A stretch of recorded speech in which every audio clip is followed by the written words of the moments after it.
जय Hind students. Be out of this syllabus कल मुझे किसी एक स्टूडेंट के तरफ से एक क्वेश्चन आया कि सर इस क्वेश्चन में हम लोगों को ए बी डिस्टेंस पता करना है, तो हम इसको कैसे पता करेंगे। ठीक है, अब ये क्वेश्चन तो आउट ऑफ सिलेबस है, लेकिन ये पिछले एक साल पहले कुछ इंटरनेट पर और सोशल मीडिया के ऊपर काफ़ी ज़्यादा वायरल भी हुआ। ठीक है, तो मुझे तो ये कल क्वेश्चन मिला और मुझे पूछा गया कि सर आप इसका आंसर एक्सप्लेन करके दे सकते हो क्या। तो ये आंसर दूर से, मतलब अभी जिस सिचुएशन में हम लोग बैठे हैं यहाँ से टेलीफोनिकली तो मैं उसको समझा नहीं सकता था या व्हाट्सएप पे उसका एक्सप्लेनेशन नहीं दे सकता था। सो आई थॉट कि चलो इसके ऊपर एक वीडियो ही बना लेते हैं। तो अगर आपको इंटरेस्ट है तो आप ये वीडियो को देख सकते हो और समझ सकते हो कि हम ए बी डिस्टेंस कैसे पता कर सकते हैं। मैं आपको क्वेश्चन समझा दूँ पहले कि ये एक रेक्टेंगल हमको दिया हुआ है। इस रेक्टेंगल में हमको 3 सर्कल्स दिए हुए हैं। इस सर्कल का डायमीटर 6 है, इसका डायमीटर 4 है और इसका डायमीटर 3 सेंटीमीटर दिया हुआ है। ठीक है, और हम लोगों को डिस्टेंस ए बी पता करने के लिए कहा गया है।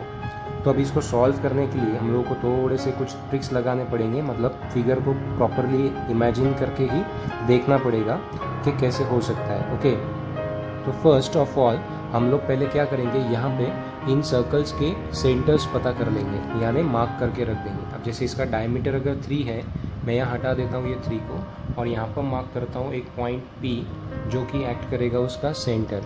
तो अब यहाँ से उसका रेडियस जो है वो हाफ हो जाएगा डायमीटर का, तो ये जो रेडियस है ये 1.5 हो जाएगा यहाँ और यहाँ, मतलब P के इधर और P के इधर, ये रेडियस हो जाएगी इसकी 1.5 सेंटीमीटर की। ठीक है, उसी तरह अगर मैं 4 को हटा के यहाँ पर इसका एक सेंटर मार्क कर देता हूँ विच इज़ Q। ठीक है, तो इसका जो रेडियस है वो 2 सेंटीमीटर का हो जाएगा क्योंकि 4 का हाफ 2 होता है। और ये जो यहाँ पर दिया हुआ है डायमीटर 6, तो इसका अगर मैं सेंटर मार्क करता हूँ यहाँ पे पॉइंट R, तो इसका जो रेडियस हो जाएगा वो हो जाएगा 3 सेंटीमीटर का। ओके, इस तरह से अभी हम लोगों के पास में P Q R ये सेंटर्स आ चुके हैं और यहाँ पे रेडियस भी हम लोगों को हर सर्कल की पता चल चुकी है। ठीक है, अब हम लोगों को पहले जो स्टेप करनी पड़ेगी वो ये करनी पड़ेगी कि हमको पहले ये ए बी को ना पार्ट में पता करना पड़ेगा कितना आता है। ठीक है, तो अब इसको पार्ट में पता करने के लिए हम क्या करेंगे कि पहले मैं यहाँ से ये कंस्ट्रक्शन कर रहा हूँ कि मैं एक परपेंडिकुलर ड्रॉ कर रहा हूँ। ठीक है, सबसे पहले तो मैं इन सेंटर्स को ज्वाइन कर देता हूँ। ये मैंने यहाँ पे इनके सेंटर्स को ज्वाइन कर लिया। ठीक है, और उसके बाद अब मैं यहाँ पर एक परपेंडिकुलर ड्रॉ कर रहा हूँ यहाँ से यहाँ तक का। अब यहाँ पर मैं आपको पहले एक्सप्लेन कर दूँ कि ये फिगर मैंने जो है वो रफ में ड्रॉ की है। तो यहाँ पर जो सर्कल यहाँ इंटरसेक्ट करते हुए बताए हैं वो एक्चुअली यहाँ पर इंटरसेक्ट नहीं कर रहे हैं। मैं फिगर को थोड़ा सा करेक्ट करके बताता हूँ क्योंकि अभी मेरे पास कोई इंस्ट्रूमेंट नहीं है इसको ड्रॉ करने के लिए, लेकिन जो क्वेश्चन व्हाट्सएप पे दिया हुआ है वो प्रॉपर फिगर अगर पॉसिबल होगा तो मैं वीडियो में उसको ज्वाइन कर दूँगा या यूट्यूब के ऊपर उसको टैग कर दूँगा। यहाँ पर वो इंटरसेक्ट हुए हैं इस तरह से। ठीक है, अब मुझे जो है ये एक परपेंडिकुलर डिस्टेंस पता करना है, ये वाला। इसको मैं अभी के लिए नाम दे देता हूँ S पॉइंट को। तो अगर मैंने QS पता किया, मतलब मैंने AB का इतना पार्ट तो पता कर ही लिया। ठीक है, तो QS पता करना मतलब AB का इतना पार्ट पता करना होता है। आई होप आपको फिगर समझ में आ रही होगी। हाँ, मेरे फिगर में आपको ये डाइजेस्ट नहीं हो पा रहा होगा कि ये सर्कल यहाँ पे कैसे क्या टच हुए, but according to the question ये सर्कल यहीं पे टच हो रहे हैं। ठीक है, मैंने तभी इसके पहले जो फिगर निकाली हुई थी वो थोड़ी सी मिस्टेकन फिगर थी, अब ये करेक्ट फिगर हुई है यहाँ पे। ठीक है, तो अब अगर मुझे QS पता करना है तो यहाँ पर तो मैंने परपेंडिकुलर ड्रॉ किया हुआ है, मतलब अभी मुझे यहाँ पाइथागोरस थ्योरम का यूज़ करके ही QS पता करना पड़ेगा। अभी QS अगर मुझे पाइथागोरस थ्योरम से पता करना है तो उसके लिए मुझे SR पता चाहिए, तो पहले SR पता करते हैं। अब आप यहाँ पर देखिए कि यहाँ से यहाँ तक का जो डिस्टेंस हो रहा है ये हो रहा है 3 सेंटीमीटर का, क्योंकि ये सर्कल की रेडियस है, राइट। और यहाँ से यहाँ तक का जो डिस्टेंस हो रहा है ये 2 सेंटीमीटर का हो रहा है क्योंकि ये वाले सर्कल की रेडियस है। यहाँ जब मैंने परपेंडिकुलर ड्रॉ किया तो ये तो बन गया रेक्टेंगल। इसका मतलब ये 3 में से अगर मैं ये पार्ट माइनस कर रहा हूँ, मतलब कि ये 2 माइनस कर रहा हूँ, आप समझ रहे हो। तो ये मैंने 2 सेंटीमीटर यहाँ का बोलो या यहाँ का बोलो, ये सेम रहने वाला है। तो मैंने ये 2 सेंटीमीटर वाला यहाँ से माइनस कर दिया। किस में से? इस 3 में से ये 2 सेंटीमीटर वाला पार्ट, देखो मैं मिटा के दिखा रहा हूँ आपको, ये मैंने माइनस कर दिया। तो 3 में से 2 गया तो यहाँ बचता है 1। तो SR जो है ये 1 सेंटीमीटर का आ गया। अब मुझे पता करना है QR। तो अब यहाँ पे जब सर्कल एक दूसरे को इस पॉइंट पे टच कर रहे हैं, जहाँ पे मेरा मार्कर का टिप है, यहाँ पे टच कर रहे हैं, इसका मतलब अगर मैं ये वाले पोर्शन को इस पोर्शन के साथ जोड़ दूँ तो ये QR मुझे पता चल जाएगा। अब वो पता करने के लिए आप देखिए, ये भी सेंटर से यहाँ तक कनेक्ट हुआ है, मतलब ये भी रेडियस होती है इस सर्कल की, तो ये हो गया 2 सेंटीमीटर। ये इस सेंटर से सर्कल तक क्या आया, मतलब कि ये इस सर्कल की रेडियस हुई जो कि होती है 3 सेंटीमीटर। इस तरह से जब आप QR को प्लस करोगे तो 2 + 3 बन जाएगा 5 सेंटीमीटर का। अब अगर मैं फिगर यहाँ पर आपको निकाल के दिखाता हूँ और ये फिगर आपको लेबल करके बताया जाए तो ये आएगा ट्राइंगल QSR, जिसमें एंगल S 90 डिग्री का है। SR जो है ये 1 सेंटीमीटर का आया है। QR जो कि हाइपोटेन्यूस है, ये 2 + 3 मिला के 5 सेंटीमीटर की हो गई। अब अगर यहाँ पर मैं पाइथागोरस थ्योरम लगाता हूँ तो मैं QS पता कर सकता हूँ, ठीक है। अब ज़्यादा डिटेल ना लिखते हुए मैं यहाँ पे डायरेक्ट पाइथागोरस थ्योरम लगाऊंगा, तो वो आएगा QR² =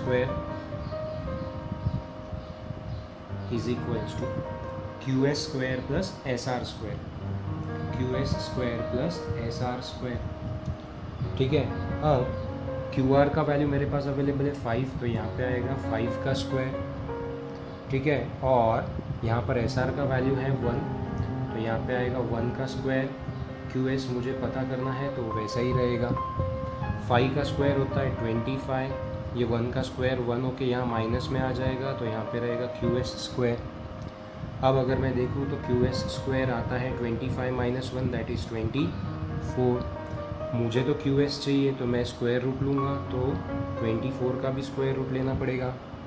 24 का स्क्वायर रूट है, उसको फैक्टराइज अगर करते हो तो आ जाता है 6 × 4। 4 इज़ अ परफेक्ट स्क्वायर, तो 2 बाहर आ जाएगा उसका स्क्वायर रूट। 6 परफेक्ट स्क्वायर नहीं है तो वो अंदर ही रहेगा। तो QS का जो वैल्यू आता है वो आता है 2√6 सेंटीमीटर, मतलब यहाँ से यहाँ तक का वैल्यू आ गया 2√6, जो कि अभी के लिए मैं यहाँ पे लिख देता हूँ 2√6। वो कितना पार्ट होगा, लगभग इतना, ठीक है, इतना पार्ट। फिलहाल इसको हम C बोल देते हैं, मतलब BC वाला जो पार्ट है वो QS के जितना होगा, क्योंकि ये रेक्टेंगल बनेगा यहाँ पे, तो BC जो है ये 2√6 रहेगा। अब मैं अगर AC पता कर लेता हूँ, ये AC पता कर लेता हूँ और फिर उनको प्लस कर देता हूँ तो AB पता चल जाएगा, ठीक है। तो यहाँ तक तो हम लोग पहुँच गए। अगर आपको ये नहीं समझा है तो आप फिर से वीडियो को रिवाइंड करिए और फिर से देखिए, तो भी आपको सेकंड इसमें समझ में आ जाएगा 100%। अब मैं इतना पार्ट मिटा रहा हूँ क्योंकि अब हमारे ये कोई काम का नहीं है।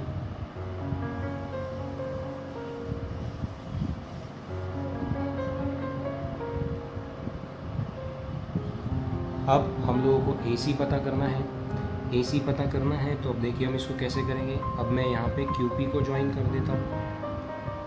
QP को ज्वाइन कर दिया। QP जो है ये जब ज्वाइन हुआ तो ये इस पॉइंट से गया जहाँ पे दोनों सर्कल एक दूसरे को इंटरसेक्ट हुए हैं अकॉर्डिंग टू द फिगर। उसके बाद मैं यहाँ पे अगर परपेंडिकुलर ड्रॉ कर देता हूँ, इसको मैं पॉइंट T बताता हूँ। यहाँ पे आ गया 90 डिग्री, यहाँ पे आ गया 90 डिग्री, क्योंकि मैंने परपेंडिकुलर ड्रॉ किया है। अब अगर मैंने PT पता कर लिया किसी तरह से, तो मतलब मैंने AC पता कर लिया, ठीक है। तो AC पता करना मतलब ही PT पता करना है। PT को पता करने के लिए ये ट्रायंगल में मैं पाइथागोरस थ्योरम लगाऊंगा, ठीक है। अब पाइथागोरस लगाने के पहले मुझे तो QT भी पता चाहिए और PT भी पता चाहिए, ठीक है। अभी QT और PT पता कैसे करेंगे, चलो देखते हैं। सबसे पहले हमको क्या क्या पता चल सकता है वो देखते हैं। यहाँ पर अगर एक पॉइंट है तो ये वाला यहाँ से यहाँ तक का सर्कल का रेडियस होता है इस वाले, जिसका रेडियस 2 आता है। यहाँ से यहाँ तक ज्वाइन कर रहे हो तो ये इस सर्कल का रेडियस है जो कि 1.5 आएगा। तो इस तरह से PQ जो आ गया वो आ गया 2 + 1.5, यानी आ गया 3.5 सेंटीमीटर का। अब हम QT पता करने की कोशिश करते हैं। यहाँ पर QT निकालना ही सबसे कॉम्प्लिकेटेड पार्ट है, इसलिए आपको थोड़ा सा इसको ध्यान से समझना पड़ेगा, ठीक है। अब अगर आप ये पूरे लेंथ को अगर देखते हैं तो ये 6 सेंटीमीटर का होता है, राइट। अब अगर मुझे QT पता करना है तो QT किसी सर्कल का पार्ट नहीं है, इसलिए ना ही ये रेडियस होगा या कुछ होगा, तो इसको हमको बहुत ही सोफिस्टिकेटेडली इसको निकालना पड़ेगा। तो यहाँ पे आप देखिए कि ये पूरा यहाँ से यहाँ तक का डिस्टेंस 6 हुआ है, क्योंकि ये जितना ये रहेगा उतना ही यहाँ से यहाँ तक का डिस्टेंस रहेगा, Q से C तक का, सॉरी यहाँ से C तक का। अब उस 6 में से ये वाला पोर्शन जो था वो 2 सेंटीमीटर था, जो मैं माइनस कर दूंगा, तो ये मैंने -2 सेंटीमीटर कर दिया, तो ये आ गया 4 सेंटीमीटर। अब ये 4 में से मुझे इतना पार्ट माइनस करना पड़ेगा जो कि 1.5 है, क्योंकि ये PA और ये TC दोनों इक्वल रहेंगे रेक्टेंगल होने की वजह से। तो ये अगर 1.5 है तो ये भी 1.5 होगा, तो मैं ये 1.5 वाला पार्ट माइनस कर दूंगा, यानी 4 में से 1.5 चले गए तो बच गया 2.5 सेंटीमीटर, जो कि आता है आपका QT। So now you have got your QT pi, that is 2.5।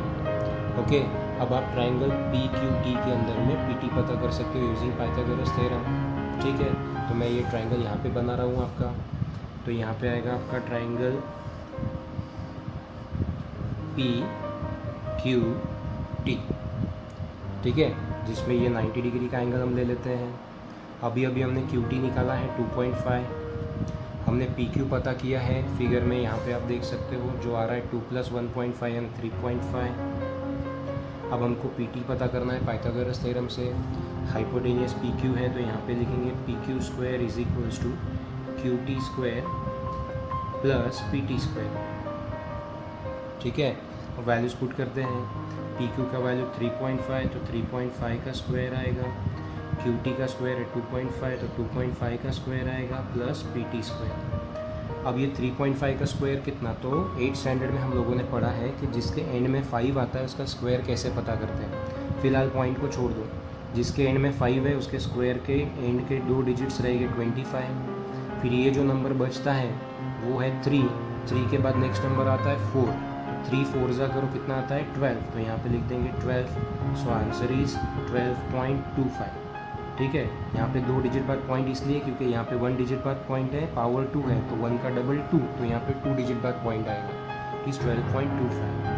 फिर 25 का स्क्वायर तो 625 आता है। इस प्रोसेस से बताऊँ तो 5 के स्क्वायर में 25, 2 डिजिट बाद पॉइंट, 2 के बाद 3 आता है, 3 2 = 6, तो आ गया 6.25 प्लस PT², ठीक है। अब ये 6.25 उधर जाएगा, 6.25 उधर जाएगा, माइनस हो जाएगा, तो 12.25 - 6.25 = PT²। तो ये 25 कट गया, 0.00 आ गया, 12 में से 6 गया, 6 आ गया, तो आपका आंसर आया 6 PT²। हमको तो PT चाहिए तो स्क्वायर रूट लेना पड़ेगा PT का, तो PT का स्क्वायर रूट तो 6 का भी स्क्वायर रूट, तो आपका आंसर आ जाता है √6 सेंटीमीटर PT। मतलब ये जो डिस्टेंस आया आपका PT वो आया √6, मतलब आपका AC भी आ गया √6, राइट। अब आपको पता करना है AB जो होगा वो √6 + 2√6 आएगा, तो यहाँ पे हम लिखते हैं AB = √6 + 2√6, ठीक है। अभी आप इसको ऐसे समझो, अगर आपको अभी फ़िलहाल नहीं समझ रहा है तो मैं आपको समझाता हूँ कि आपके पास ऑलरेडी 2√6 है, उसमें मैंने बोला 1√6 ऐड कर दो, तो 2√6 + 1√6 becomes 3√6, 2√6 + 1√6 becomes 3√6, ओके। तो इसका आंसर आ रहा है प्लस करने के बाद में 3√6।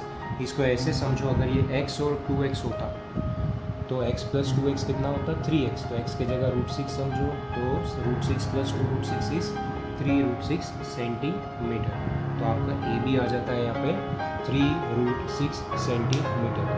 आई होप आप लोगों को ये प्रॉब्लम समझ में आया होगा। वैसे तो ये सिलेबस का पार्ट नहीं है किसी भी स्कूल के, किसी भी क्लास के 8, 9, 10 के।